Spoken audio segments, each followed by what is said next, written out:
The worst things about having a crush, Part 5, the ending. This is the stage where everything finally becomes clear, but clarity doesn't come softly. It comes with honesty, pain, and acceptance. Part 5 isn't about butterflies or hope anymore. It's about realization. It's about understanding what that crush really cost you and what it taught you in return. One of the hardest truths you face in this stage is acceptance. Acceptance that they may never feel the same. Acceptance that no matter how much you care, you cannot force feelings to grow. This realization hurts deeply because your heart spent so long believing in, maybe. Letting go of that hope feels like losing something precious, even though it was never truly yours. Another painful thing is mourning what never happened. You're not just sad about the person, you're sad about the future you imagined. The conversations, the moments, the version of yourself that felt hopeful and excited. Losing something imaginary can hurt just as much as losing something real, because your emotions were real. A crush also leaves behind emotional scars. You may find yourself more guarded, more careful with your feelings. You hesitate before liking someone again because you remember how deeply this hurt. Trust becomes harder, not because people are bad, but because you're afraid of repeating the same pain. One of the worst realizations is understanding how much you gave without receiving the same in return.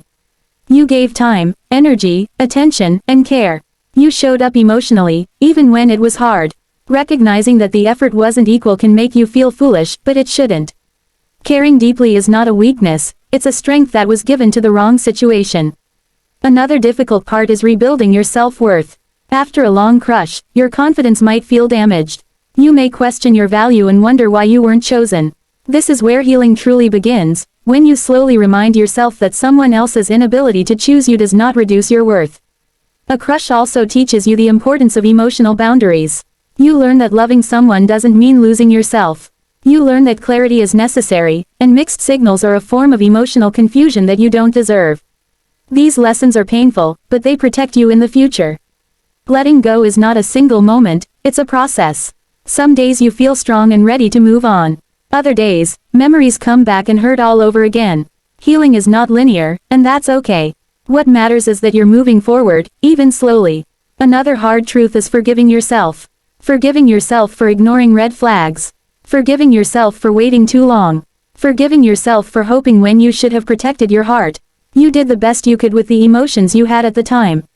Eventually, the crush loses its power. Their name stops hurting as much. You think about them less. You start enjoying things again without wishing they were part of it. This doesn't mean the feelings were meaningless, it means you've grown beyond them. The final lesson a crush teaches is self-love. It shows you how deeply you can care, and it reminds you that you deserve someone who cares back with the same intensity.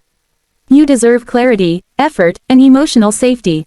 In the end, the worst things about having a crush turn into the strongest lessons of your life. It hurts, but it also shapes you. It teaches you what you want, what you need, and what you should never settle for again. Sometimes, the ending of a crush isn't about heartbreak, it's about choosing yourself for the first time. Heart,